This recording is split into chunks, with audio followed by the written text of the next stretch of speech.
Assalamualaikum warahmatullahi wabarakatuh. Selamat datang kembali di channel saya, Dwi Hasto Prasojo. Bapak Ibu, kawan-kawan guru di seluruh Indonesia, khususnya Bapak Ibu yang belum lulus pada tes P3K tahap pertama. Ya, pada kesempatan ini saya akan mencoba menjawab beberapa berita yang simpang siur terkait pelaksanaan tes P3K guru tahap yang kedua. Hal ini perlu saya sampaikan karena banyak sekali kawan-kawan kita yang menyampaikan pertanyaan ya terkait pelaksanaan tes tahap kedua ini. Baik, saya akan mencoba ya menjelaskan berdasarkan ya Permen-Pan RB nomor 28 dan nomor 1169 tahun 2021 ya. Sehingga saya berharap informasi yang saya sampaikan itu ya tepat dan dapat dipercaya. Bagi Bapak Ibu yang baru menemukan channel saya, ya silahkan klik subscribe, nyalakan loncengnya agar Bapak Ibu tidak ketinggalan setiap informasi terbaru dari saya. Baik, saya ucapkan terima kasih ya kepada Bapak Ibu yang telah sudi mendukung channel saya. Saya doakan semoga Anda lulus tes P3K tahap yang kedua ini. Amin, amin ya robbal alamin. Oke, ada 5 hal yang akan saya bahas di sini ya terkait dengan pelaksanaan seleksi tahap yang kedua ya. Yang pertama, banyak yang bertanya ya, apakah guru honor ya yang terdata di Dapodik yang pada tahap pertama tidak ikut tes, apakah dapat mengikuti tes tahap kedua ini? Ya, hal ini bisa kita ya jawab ya berdasarkan pasal ya 33 Permen-Pan RB nomor 28 tahun 2021, di mana pada pasal 33 ayat 1 itu dijelaskan ya tentang pelamar yang dapat mendaftar ya atau mengikuti seleksi kompetensi kedua, yaitu ada 4 kriteria ya. Yang pertama yaitu pelamar dari tenaga honorer kategori 2 yang tidak lulus seleksi kompetensi pertama ya. Kemudian yang B, guru non ASN yang terdaftar di Dapodik yang tidak lulus seleksi kompetensi pertama ya. Jadi poin A dan B ini adalah mereka yang telah mengikuti tes tahap pertama tapi tidak lulus. Kemudian yang C adalah guru swasta yang terdaftar di Dapodik ya. Sedangkan yang D adalah lulusan PPG ya. Sehingga pertanyaan yang tadi ya kalau kita jawab adalah ya di luar dari 4 kriteria ini ya.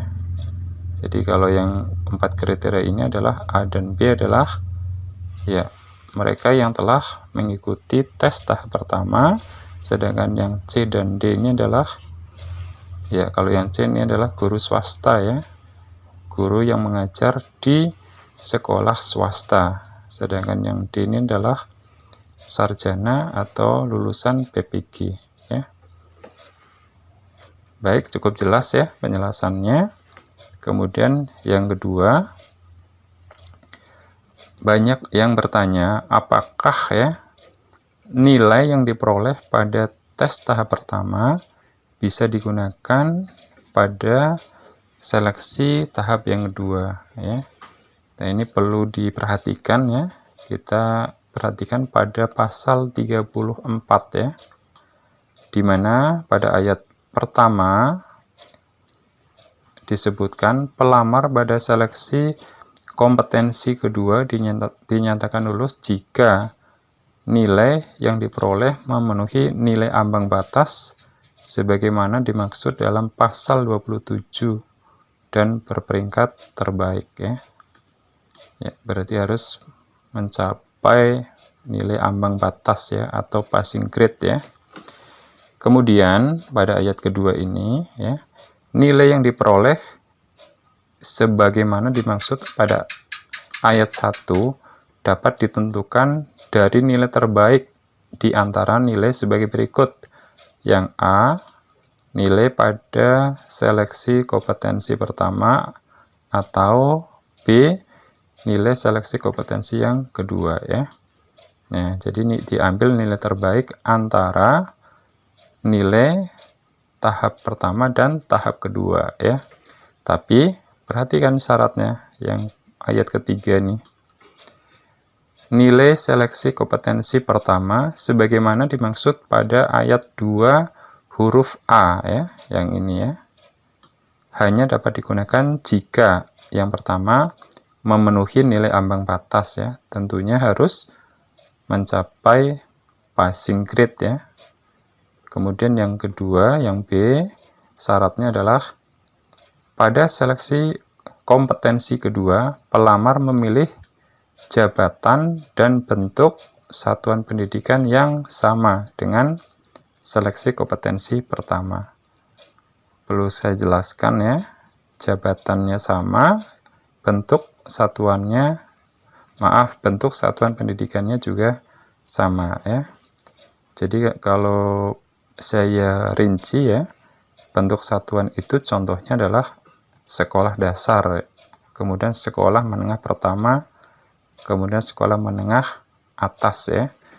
Nah, jadi misalkan Anda pada tes tahap pertama mendaftar pada sekolah dasar atau SD ya. Kemudian pada seleksi kompetensi kedua ini juga mendaftar pada sekolah dasar atau SD, maka nilai Bapak Ibu yang diperoleh pada tahap pertama bisa digunakan pada tahap yang kedua ini. Begitu ya penjelasannya. Tapi jika pada tes tahap pertama misalkan mengambil formasi di SD, kemudian pada tes tahap kedua mengambil formasi di SMP, maka nilai tes tahap pertama tidak bisa digunakan ya, karena beda bentuk satuan pendidikan ya. Baik, kita lanjutkan ke pertanyaan yang ketiga ya. Ada pertanyaan terkait tentang perankingan ya. Jika ada peserta yang nilai akhirnya sama ya, maka kita perhatikan pada pasal 34 ya, masih Permen Pan RB nomor 28 tahun 2021 ya. Jika nilai akhirnya sama atau total nilainya sama, maka akan di-ranking berdasarkan nilai kompetensi teknis yang paling tinggi ya. Jika nilai kompetensi teknisnya sama ya pada poin B ini, maka penentuannya berdasarkan nilai kumulatif kompetensi manajerial dan sosial kultural yang paling tinggi. Jika masih sama, maka ditentukan berdasarkan nilai wawancara yang paling tinggi. Jika masih sama nilainya pada poin D, maka penentuan kelulusan akhir didasarkan pada usia paling tinggi ya, pada usia yang paling tinggi. Jadi begitu ya urutannya ya. Cukup jelas Bapak Ibu ya. Kita lanjutkan pertanyaan yang berikutnya. Nah, inilah yang banyak sekali di antara kawan-kawan kita ya yang bingung ya tentang ya tentang kelulusan ya, kelulusan seleksi kompetensi yang kedua ini ya. Ini saya ambilkan dari Kepmenpan RB nomor 1169 ya, di mana pada diktum ke-8 disebutkan ya, kelulusan akhir ya pada seleksi kompetensi pertama, kompetensi kedua, seleksi kompetensi ketiga diberlakukan secara berurutan ya dengan ketentuan sebagai berikut ya.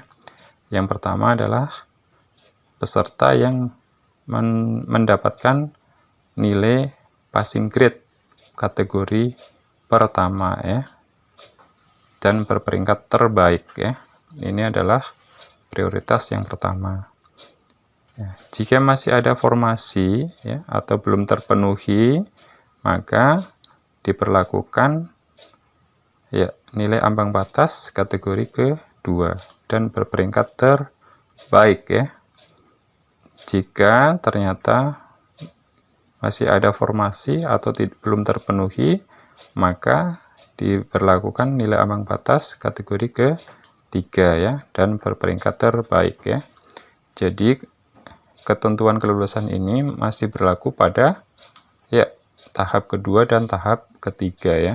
Berarti ini sama dengan tahap pertama yang kemarin ya.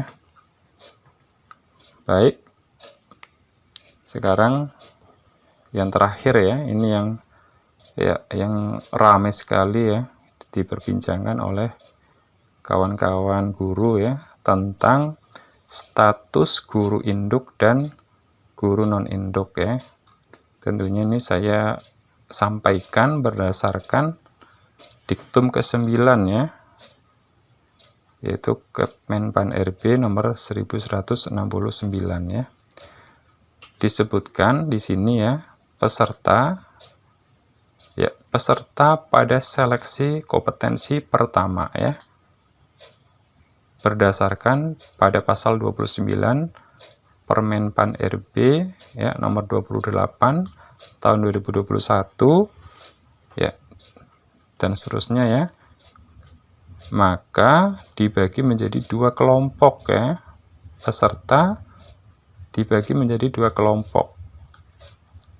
Jadi perhatikan, kalau kita perhatikan kalimatnya ya, maka di sini adalah peserta pada seleksi kompetensi pertama dibagi menjadi dua kelompok ya. Khusus untuk ya peserta seleksi kompetensi pertama ya. Ini saya mencoba menjelaskan atau menafsirkan dari diktum ke-9 ya. Yang A ya yang seperti kemarin ini adalah pengelompokan antara guru induk ya, guru induk dengan guru non induk ya. Ini pada seleksi yang kemarin ya, sehingga Bapak Ibu bisa menyimpulkan sendiri ya apakah pada tes tahap kedua atau ketiga ini masih berlaku status guru induk atau non induk. Tapi kalau saya jelaskan atau saya tafsirkan dari diktum ke-9 ini, maka ini adalah berlaku hanya untuk seleksi kompetensi pertama yang dibagi menjadi dua kelompok, yaitu guru induk dan non induk ya. Jadi demikian ya. Mohon maaf jika ada kesalahan informasi yang saya sampaikan. Insya Allah saya tujuannya baik, meluruskan semua informasi yang simpang siur ya. Saya ucapkan terima kasih ya kepada Bapak Ibu yang telah menonton video saya. Semoga bermanfaat ya. Jangan lupa like, komen ya. Silakan Bapak Ibu tulis jika ada pertanyaan atau komentar ya, silakan ditulis. Insya Allah saya akan respon ya satu persatu.